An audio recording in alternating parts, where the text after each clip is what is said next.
सबके पर समुद्र है आशाओ ताको कही सन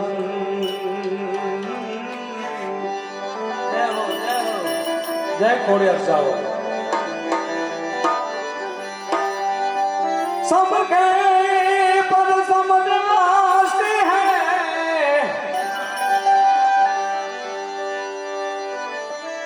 सबके पर समुद्र है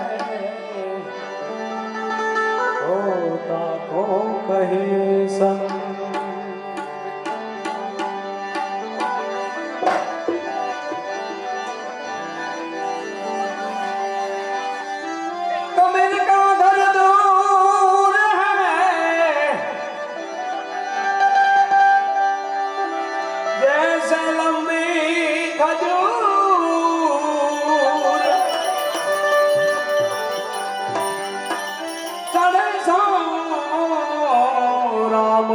चाखिए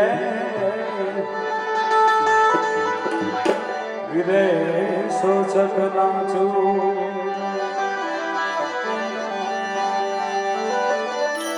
कामल मन को सुधार रे गुरु जी महाराज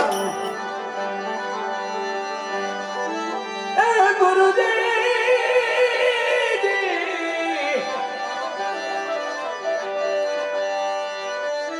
आवेल मन को सुधारो रे गुरु जी महाराज आवेल मन को सुधारो हे गुरु जी महाराज आवेल मन को सुधारो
सोरासी मां बहु दिन भटको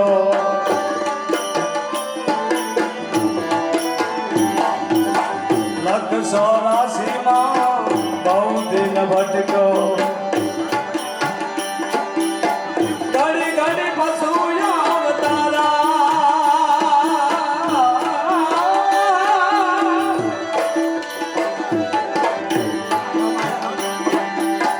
लख सोरासी बहुत दिन भटको घड़ी घड़ी बसूया अवतारा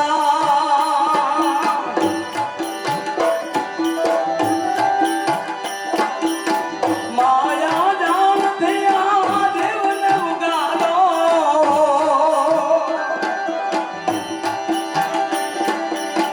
माया जान थिया देवन उगालो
તમે ગુરુજી મારા પરમ ઉપકારી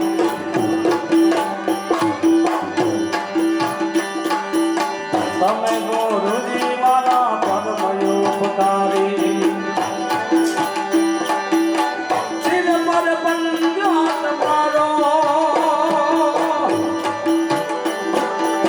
તમે ગુરુજી મારા પરમ ઉપકારી સિર પર પંજો તમારો નહીં ભૂલવું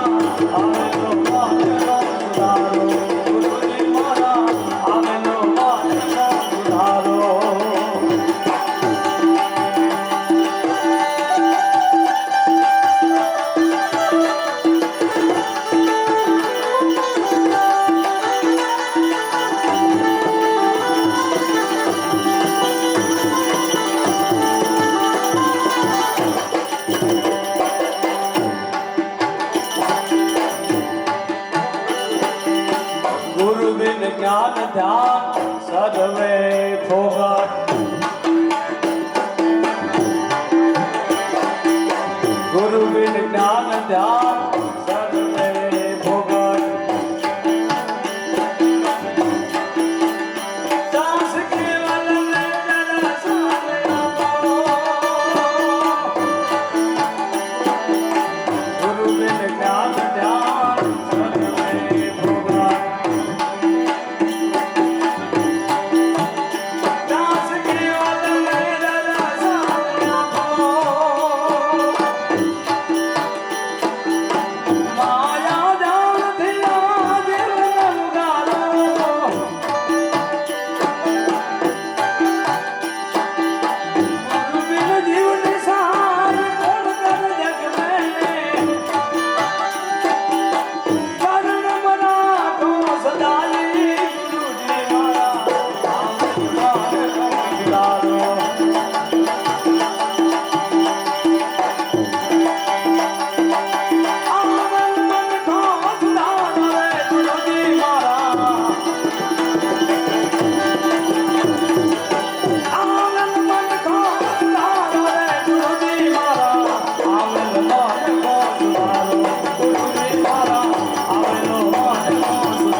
કેરો ધાન્યો આના કેરો ધાન્યો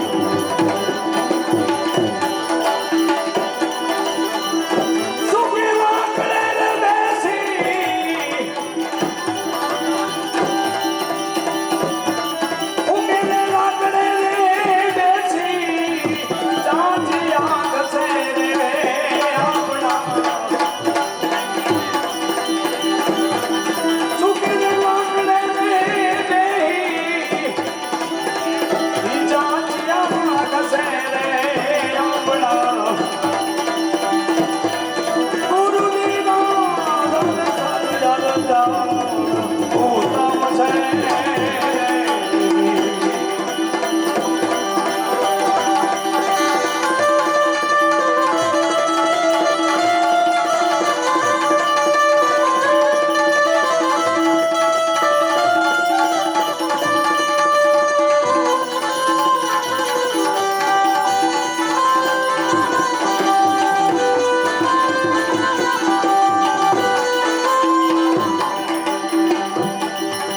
બીજો બીજો અવતાર બગા કેરો ધાન્યો મોરા બીજો બીજો અવતાર આપણા બીજો બીજો અવતાર બાપ કેરો ધામ બગ કેરો ધામ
ઓ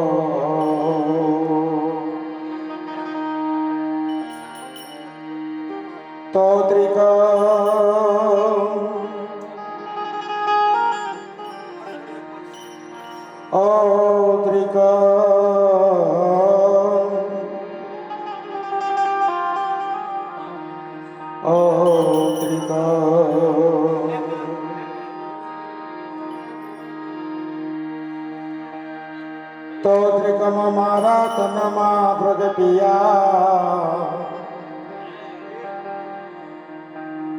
અન મને ન ભેહો એ જવાસ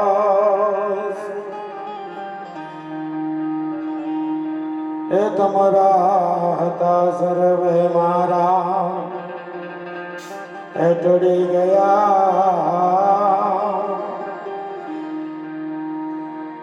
એમ ભાવે બધે વિનદા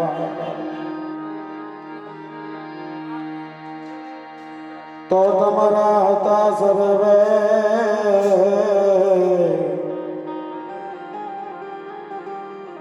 એ મારા ટળી ગયા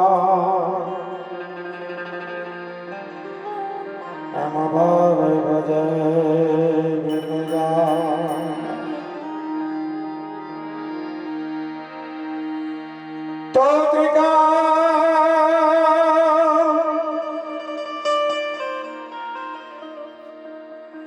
તો ત્રિકામ ત્રંબાવડો ગરજિયા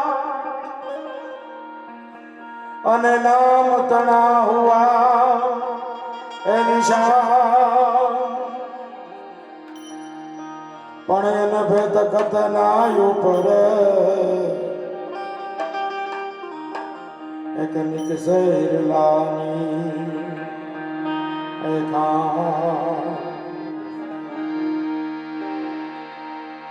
तो बाना हमारा बाप है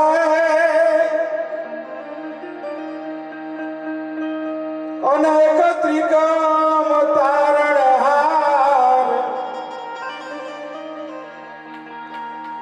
के बाना हमारा बाप है अने दादो त्रिकम तारणहार કે મેં બધું જે નવયાથડું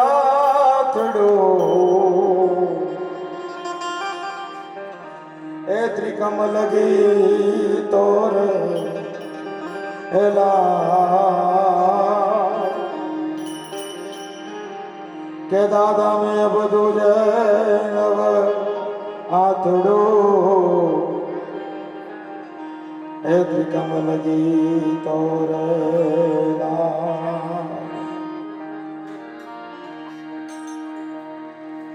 આજે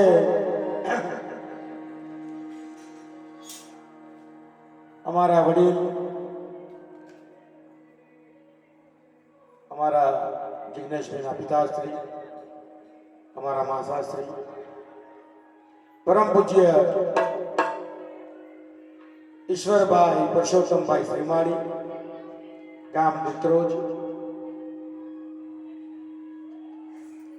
એમની પ્રથમ વાર્ષિક પુણ્યતિથિ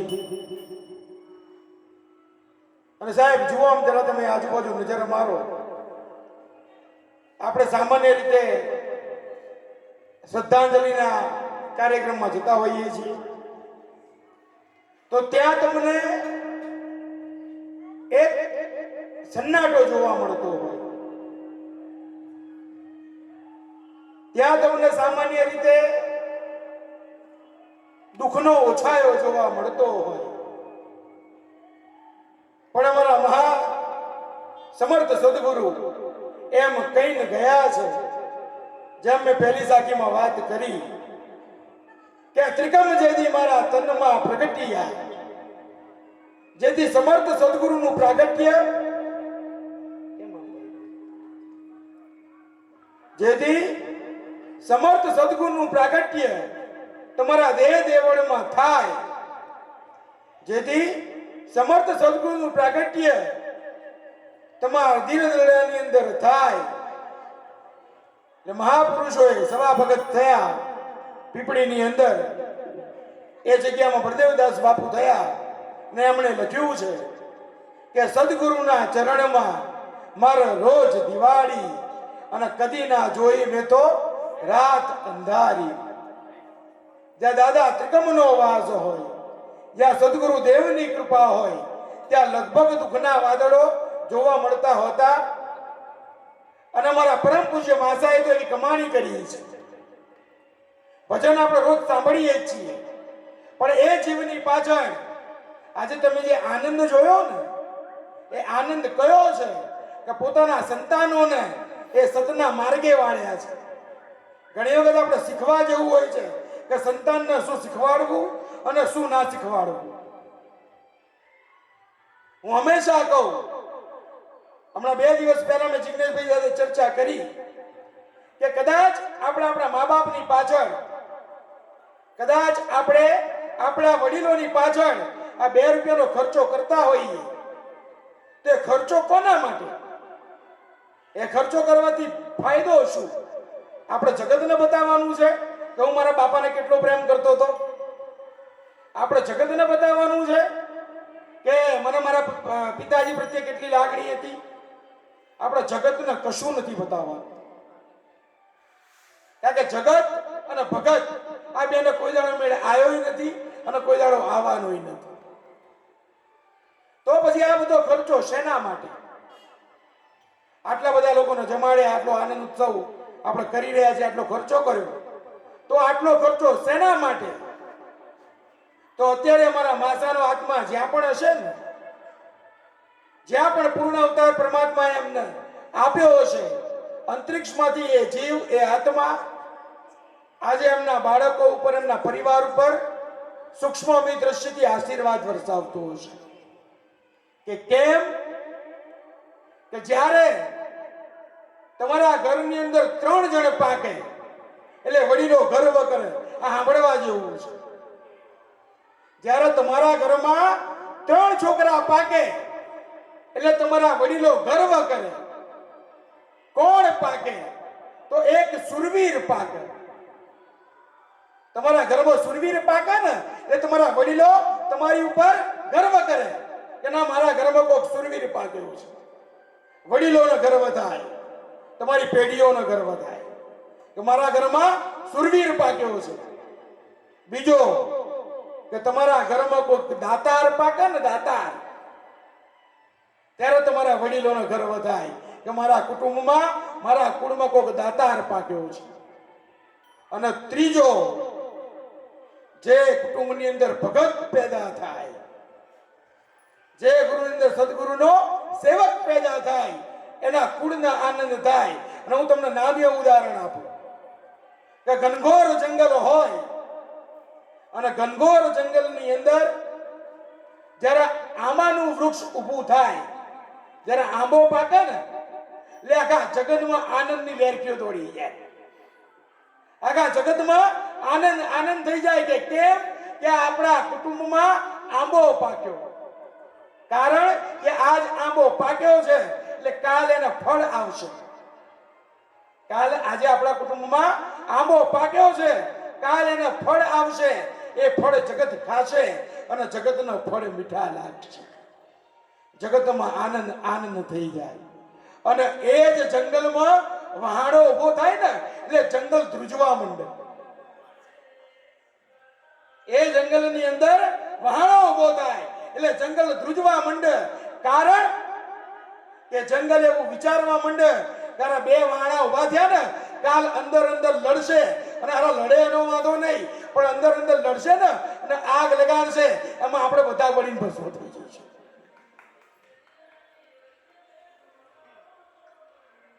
સાહેબ, એટલે અમારા મહા હતા ને, એ આંબાનું વૃક્ષ હતા. બહુ હેલું નથી. તમારા કુટુંબમાં બાળકોને ભક્તિના માર્ગમાં વાળવા ને એ સહેલું નથી. તમે ભુવામાં વાળશો, ભટીરામાં વાળશો, બીજામાં ત્રીજામાં વાળશો, પણ કોઈ સંતાનને ભક્તિમાં ના વાળે. પણ આ પુરુષે એવું કામ કર્યું છે કે એમનો આખો પરિવાર આજે ભક્તિના માર્ગની અંદર સદગુરુના શરણના સેવક થઈને બેઠો છે. એટલા માટે એમની પાછળ આવા બધા કાર્ય થાય છે. નકર અમે તો જોયેલું છે. કોઈક દાડો આવા ભજનમાં કોઈક જતું હોય ને એટલે છોકરો જીદ કરે કે બાપા કે શું કે મારે ભજનમાં આવવું છે. એટલે બાપો ખકડાઈ નાખે, અરે બેહી જા, ભજનમાં જવાતું હશે, આ તો મારી પરાણે જવું પડે છે એટલે જવું. બધે જવાય. સાહેબ પિક્ચર જોવા જવું હોય ને એટલે છોકરાના ઘરના ખિસ્સાના પૈસા આપીને મોકલે. કદાચ હોટલમાં ખાવા જવું હોય તો ખિસ્સામાંથી બાપો પૈસા કાઢીને મોકલે. પણ કોઈક દાડો ભજનો હોય ને તો 10 રૂપિયા આપીને ભજનિકના માથે ગોળ કરવા ના મોકલે કોઈ દાડો. એટલે કુટુંબની અંદર આવા ભજનના સંસ્કાર આપવા ને એ બહુ મોટી વાત છે અને અમારા મહાએ કર્યું છે. અને સંઘર્ષની એમની આખી જીવનની કહાની. કારણ કે મારું અહીંયા આવવાનું જ એટલા માટે થયું કે આજે બધા બેઠા છે અમને ખબર પડે કે એવું તો એમને શું પ્રાપ્ત કર્યું. અને મને એવી ખબર પડે કે જેવી હસ્તી ને એવી વસ્તી. કોઈને કોઈના માટે ટાઈમ છે, બધા વ્યસ્ત જ છે, કોઈને કોઈના માટે ટાઈમ નથી. પણ જેવી વસ્તી હોય એવી હસ્તી હોય. કારણ કે દેત્રોજ જેવા ગામની અંદર જન્મ, એમના પરમ પૂજ્ય માતૃશ્રી ચંપાબા પણ અહીંયા વિરાજમાન છે, એમના મોટા ભાઈ કાંતિ બાપા પણ અહીંયા છે. પણ એમને પણ ગર્વ થાય કે ના, મારા દીકરા કે મારા નાના ભાઈની પાછળ આટલા માણસો આનંદ કરી રહ્યા છે. કારણ કે દેત્રોજ જેવા ગામની અંદર જન્મ, નાનપણથી તકલીફો વાળું જીવન વેઠ્યું, અમદાવાદની અંદર આવીને મિલમાં કામ કર્યું, મિલ બંધ થતા નાની મોટી નોકરીઓ કરી પરિવારનું પોષણ કર્યું. જ્યારે તકલીફો પડે ને ત્યારે ફક્ત પૈસો દેખાય, બીજું કંઈ દેખાય નહીં. મારે કેમ વાત કરવી પડે છે આજે કે આમાંથી ઘણું શીખવા જેવું છે. 1982 ની અંદર આ જેનું બોર્ડ માર્યું છે ને આપણે પાછળ, સંત શ્રી ત્રિકમ સાહેબની જગ્યા ચિત્રોડ, એ ચિત્રોડની ગાદી ઉપર મુણન સાહેબ મહંત તરીકે વિરાજમાન હતા 1982 માં. અને 1982 ની અંદર મુણન સાહેબે જ્યારે સમાધિ લીધી એ વખતે એવા 4-5 પુરુષોને એવો આદેશ કરેલો કે ભાઈ તમારાથી રોજ ચિત્રોડ અવાય કે ના અવાય. એનો બહુ અફસોસ નહીં કરવો કે ત્યારે તો આવા રોડ રસ્તા નહીં, આવી સાધનોની સગવડ નહીં. પણ એ વખતે મુણન સાહેબે આદેશ કરેલો કે જો તમારાથી થાય તો એક ટેક પાડજો. કે શું બાપુ? કે ભાઈ દર શ્રાવણ મહિનામાં આવનારી જન્માષ્ટમી એ દિવસે દાદા ત્રિકમ સાહેબનો પ્રાગટ્ય દિવસ છે. એ દિવસે દાદા ત્રિકમ સાહેબનો સમાધિ દિવસ છે. જો તમારાથી થાય, જો તમે પાડી શકો તો દર જન્માષ્ટમીના દિવસે ચિત્રોડમાં હાજરી આપજો, દાદાના ચરણોમાં માથું નમાવજો. એટલે અમારા પરમ પૂજ્ય સદગુરુ શ્રી રમેશ બાપુ, એમની સાથે ને સાથે અમારા પૂજ્ય માસા ઈશ્વર બાપા એ પણ. અને આ બહુ ગર્વ લેવા જેવી વાત છે સાહેબ.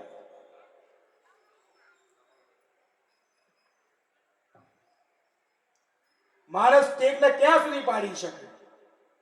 આ પુરુષોએ પ્રમાણ આપ્યા છે કે જ્યાં સુધી દેહની અંદર શ્વાસ રહે, જ્યાં સુધી આ દેહની અંદર પ્રાણ છે, ત્યાં સુધી તમે સદગુરુની ટેક પાડી શકો. જો તમારી શુદ્ધ ભાવના હોય તો, જો તમારો સાચો વિશ્વાસ સદગુરુના ચરણમાં હોય તો. તો મહાપુરુષો તો કહ્યું છે કે જીવ મારું મારું શું કરે, આ જગતમાં તારું નથી કોઈ, આ કાયા પણ તારી નથી, તો પછી આ માયા ક્યાંથી હોય? માયા આપણી નથી. અને ભક્તિ ભક્તિ કરે, ભક્તિ થતી નથી. અમે અમારી જાત ઉપર કહીએ છીએ. તમને શું લાગે અમે આ ભજનો ગાઈને ભગત થઈ ગયા? ના, ભજનો ગાવાથી ભગત ના થવાય સાહેબ. ભગત બનવું હોય ને તો રેણી અને કેણીના પદ ઉપર ચાલવું પડે છે. ભગત થવું હોય ને ભક્તિ કરવી હોય ને તો ખાલી ફોટાના દીવાબત્તી કરવાથી, અગરબત્તીઓ કરવાથી, બે હાથ જોડવાથી ભગત ના થવાય. માતાજીની દવા અગરબત્તીઓ કરતો હોય અને ઘરની માને હરખી ચાય ના પીવડાવતો હોય એવા ભગતને ધોઈ પીવાનો? ભગત એમ ના થવાય. ભગત થવા માટે થઈ અને નેકી, રેણી અને કેણી એના પદ ઉપર ચાલવું પડે છે. અને આ પુરુષોએ બરાબર ગયા મહિનાની ચૈત્ર સુદ 11 19/4/2024 એ દિવસે મારા માસાએ આ સ્થૂળ શરીરનો ત્યાગ કર્યો. પણ બરાબર એના 6 મહિના પહેલા જ્યારે ગિરનારની અંદર આજ નામના નેજા હેઠળ સદગુરુની કૃપાથી જે અન્ન ક્ષેત્રનો પ્રારંભ થયેલો ને જે ચાલતું આવે છે એની અંદર પોતાના સ્વહસ્તે સેવા કરી. બરાબર એના 2 મહિના પહેલા ચિત્રોડ ધામની અંદર દાદા ત્રિકમ સાહેબના ચરણોમાં માથું નમાયું. એટલે મારો ટૂંકમાં કહેવાનો સાર કે એવો પવિત્ર આત્મા, આમાં દેહના બધા ગુણો એક બાજુ જતા રહ્યો, કારણ કે દેહ છે એટલે એમાં ગુણો હોય ને અવગુણો હોય, પણ એમાંથી ગુણનું પ્રાગટ, ગુણનો જે ભાગ છે ને એ આપણે ગ્રહણ કરવાનો છે. એટલે અમારા માસાએ જીવનના છેલ્લા શ્વાસ સુધી ગુરુની ટેક પાડી. અને આ લોકોના નામ એટલા માટે અમર છે કે એમણે પોતે પાડ્યું અને પછી પોતાના સંતાનોને સોંપી દીધું કે આ રસ્તો તમે આગળ વધારજો. આ વચનની કિંમત છે. ગંગા સતીએ એમ કહ્યું છે કે વચને થાપન, વચને ઉથાપન અને વચને મંડાય ગુરુના પાઠ. આ વચનની કિંમત છે. અહીંયા બધા વચની પુરુષોના સંતાનો બેઠા છે જેમણે પોતાના પિતાના વચનો પ્રમાણે આ ધરતી ઉપર એમના રસ્તાને એમને કેડીને ચાલુ રાખી છે. એટલે અમારા ઈશ્વર મહા એ તો ધન્યવાદનો પાત્ર. એમણે જિંદગીના છેલ્લા શ્વાસ સુધી આ ભક્તિનો રસ્તો પકડી રાખ્યો છે. અને બહુ તકલીફો પડી સાહેબ. ગરીબી આટા લઈ ગઈ હોય, ઘરમાં એટલી તકલીફો પડતી હોય, પણ દાદા ત્રિકમ સાહેબનું નામ ક્યારેય છોડ્યું અને એ નામ વારસામાં પોતાના સંતાનોને આપ્યું છે. 3 દીકરીઓ, એમાં તો એક આપણી વચ્ચે છે નહીં, અને દીકરાની વહુઓને, અરે દીકરાના દીકરાઓને. ઘણી વખત અમે ઘણા મોટા મોટા ઘરોમાં જઈએ ને અને જઈને ઉભા રહીએ ને એટલે ઘરના છોકરાના બાપા કહે કે બાપુને પગે લાગો. છોકરાને બિચારાને પગે લાગવું હોય પણ બાપુને પગે કેવી રીતે લગાય? બાપુને પગે કેવી રીતે લગાય એ કોઈ દાડો શીખવાડ્યું હોય તો આવડે ને કે પગે કેવી રીતે લગાય. અને આ ઘરમાં આપણે આવીએ, નાના બાળકો આપણને સીતારામ કહે. એટલે આમાંથી શીખવાનું છે કે બાળકોને ભક્તિના માર્ગમાં આગળ વધારવા. અને આ સુરાનો માર્ગ છે. એટલે એમણે આ ભક્તિના સંસ્કારો પોતાના બાળકોને આપ્યા. અને એનો પ્રતાપ છે કે એમના પિતાજીની પાછળ 1 વર્ષે આ આનંદ ઉત્સવ થઈ રહ્યો છે. આ કઈ શ્રદ્ધાંજલિનું ભજન નથી, એમને જીને આપણે રોકકડ કરવાની નથી, પણ એ પૂર્ણ આત્મા જ્યાં પણ હોય ત્યાં એને આનંદ કરાવવાનો છે.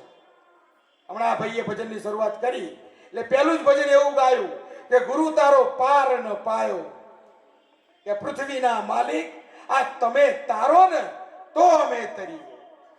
જાતે કોઈ તરી શકતું, ગુરુ કૃપા વગર તરવાનું અશક્ય છે.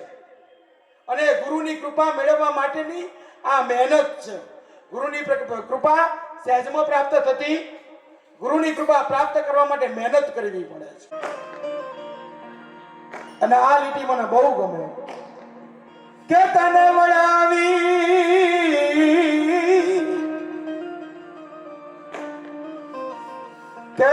વળાવી સૌ ઘેર પાછા આવશે, અને ઉતાવળ કરશે સૌ એ જીનાવાની,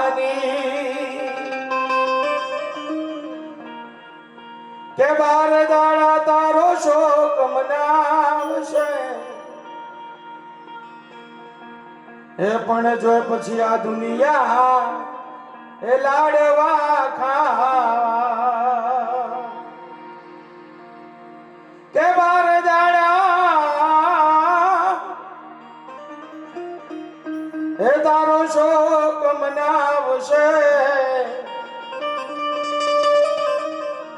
એ પછી આ દુનિયા લાડવા હેજી ખાવા.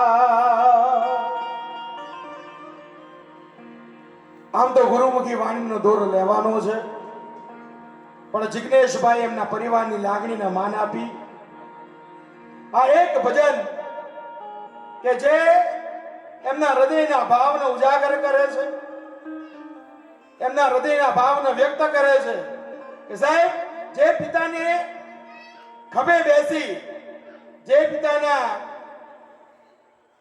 ચરણોને સેવી, જે પિતાની આંગળીઓ પકડી તમે આગળ વધ્યા હોય, જે પિતાના સદગુરુના સ્વરૂપના ગુરુના સ્વરૂપમાં તમે માનતા હોય અને એમનો દેહ માનીને તમારી વચ્ચેથી જતો રહે. કારણ કે બાપની ગેરહાજરી શું હોય એ અમે અનુભવેલું છે. આમ ઘણી વખત એવું થાય કે કદાચ પપ્પા હોત, કદાચ પિતાજીની હાજરી હોત તો આપણે વેઠવાનું ના હોત. સાહેબ, ઘણા એવા લોકો બેઠા છે અહીંયા જેમણે બહુ નાની ઉંમરમાં પિતાજીની સત્ર છાયા ગુમાવી. એ દરેકની લાગણી આમ તો ગુરુમુખી વાણી જ લેવી છે મારે, પણ પરિવારની લાગણીને માન આપી આ બધા જે બેઠા છે એટલે મારે ઉપર આવવું પડ્યું. એમની લાગણીને માન આપી કે બાપ હોય, બાપનો દિલાસો કેવો હોય, બાપનો સથવારો કેવો હોય. કે ઉપાધિ કોઈ તું હે ઘરમાં. બાપ શું કે દીકરા, કોઈ ચિંતા કરીશ નહીં, કોઈ જાતની ઉપાધિ કરીશ નહીં. કેમ? કે ઉપાધિ કોઈ તું હે ઘરમાં, એ હજી હું બાપ હજી બેઠો છું, કે હજી તારો બાપ બેઠો છું.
હજી તારો બાપ બેઠો.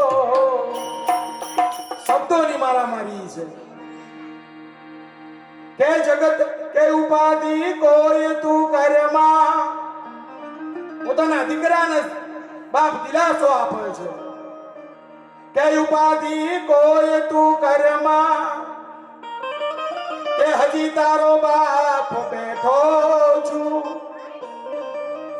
કે હજી તારો બાપ બેઠો. અને જગતમાં કોઈથી ડરમાં. બાપ પોતાના દીકરાને કહે કે આ જગતમાં કોઈથી ડરવાની જરૂર નથી, કે આ જગતમાં કોઈથી ડરમાં, કે હજી તારો બાપ હજી બેઠો છું, હજી તારો હું બાપ બેઠો. અને શું કહે બાપ કે તારા સંતાપ ખભે લઈ. જેટલી તારી ચિંતાઓ હોય એ મારા ખભા ઉપર મૂકી દે. બાપ જ કહી શકે સાહેબ, જગતમાં બીજું કોઈ તમને ના કહી શકે. આ બાપ પોતાના દીકરાને કહી શકે કે તારા સંતાપ ખભે લઈ અને જગતના બધા તાપ એ ખભે લઈ એ ફેંકી દવ સાત સમુદર માં હજી તારો બાપ બેઠો કે જગતના લોડથી લડવા અને તન કણ છીડીથી ગડવા અને કરું ચેતન હું જોને જડમાં કે હજી તારો બાપ બેઠો અને બાપ પોતાના દીકરાને કે તું કહે એ સગડું બધું તારું બાપ પોતાના દીકરાને કે તું જે બોલ એ તને લાવી આપું અને જેટલા બાપ બેઠા છે ને અને જેટલા દીકરાઓ બેઠા છે એમને ખબર હશે કે સાહેબ હું તમને મારી જ વાત કરું 1995 ની અંદર હું 7મા ધોરણમાં ભણું આ બહુ સાંભળવા જેવો કિસ્સો છે 1995 માં હું 7મા ધોરણમાં ભણું એ વખતે અમારા પિતાજીનો પગાર કુલ 1200 રૂપિયા અને મને 7મા ધોરણની અંદર સ્કૂલમાં પ્રિન્સિપાલ બનાવ્યો શિક્ષક દિવસ આવે ને શિક્ષક દિવસ એટલે મને પ્રિન્સિપલ બનાવ્યો કે ભાઈ આ છોકરાને પ્રિન્સિપલ બનાવો અને ઘરે આવીને મેં જીદ કરી કે જો મને પ્રિન્સિપલ બનાવ્યો ને અને જો તમારે મને પ્રિન્સિપલ તરીકે મોકલવો હોય ને તો મારે નવા જૂતા લાવવા છે એ વખતે મારે નવા બૂટ લેવા હતા સાહેબ પપ્પા રાતે નોકરીથી ઘેર આવ્યા ને પછી મેં વાત કરી કે પપ્પા કે શું સ્કૂલમાં મને પ્રિન્સિપલ બનાવ્યો છે બહુ સરસ તો કે મારે બૂટ લેવા છે પપ્પા કે લઈ આપીએ અને હું સાહેબ મારા પિતાજી જાતે નવા બૂટ લેવા ગયો મેં 700 રૂપિયાના બૂટ પસંદ કર્યા કેટલા રૂપિયાના બૂટ પસંદ કર્યા 700 રૂપિયાના અને બરાબર ધ્યાન રાખજો 1995 માં મારા પિતાજીનો પગાર 1200 રૂપિયા પગાર 1200 અને મેં બૂટ 700 ના પસંદ કર્યા સાહેબ એ બાપની જીગર હોય કે 1200 પગાર મહિનાનો હોય અને પોતાના દીકરાની ખુશી માટે એ 700 રૂપિયાના બૂટ લઈ આપે બાપ સિવાય આ તાકાત કોઈની આ જીગર કોઈની ના હોય સાહેબ 95 માં મને 700 ના બૂટ અપાયા કદાચ મને એ વખતે 700 રૂપિયાની કિંમત ખબર નહોતી પણ આ 2025 માં મને 700 રૂપિયાની કિંમત ખબર પડે છે કે એ વખતે અમને કેટલું સેક્રિફાઈસ કર્યું હશે કેટલું જતું કર્યું હશે ત્યારે મારા માટે 700 રૂપિયાના બૂટ આયા હોય બસ એ 700 રૂપિયાના બૂટ એ દાડે પહેર્યા મારા ખર્ચે હજુ કોઈ દાડો મેં પહેર્યા નહીં આ બાપ કરી શકે એ બાપ પોતાના દીકરાને કહી શકે કે તું કે એ સગડું જોને તારું અને કહે તો જોને આપ ઉતારું કે તારા માટે બેઠો છું ઘરમાં કે હજી તારો બાપ બેઠો પોતાના દીકરાને કે બેટા તું તો રાજ રુદિયાનો અને મારો અવાજ રુદિયાનો એ મારો હાથ છે તારા શિરમાં એ હાથનો ફેર છે કે મારો હાથ તારા શિરમાં કે હજુ બાપ બેઠો અને એ બાપ સુરવીર બાપ પોતાના દીકરાને ભક્તિ આપીને જાય પણ કેવી ભક્તિ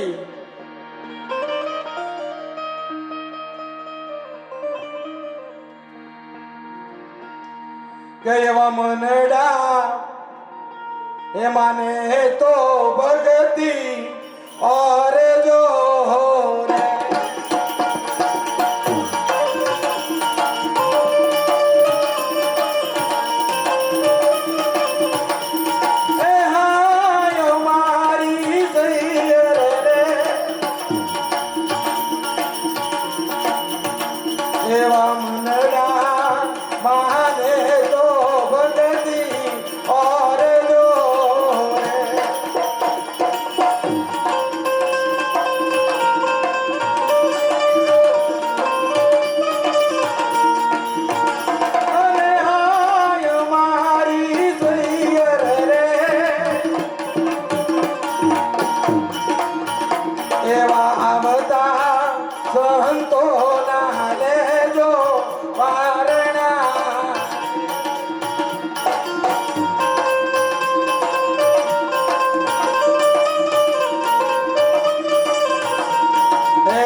પછી આપણે ફુલહારની વિધિ પણ કરવી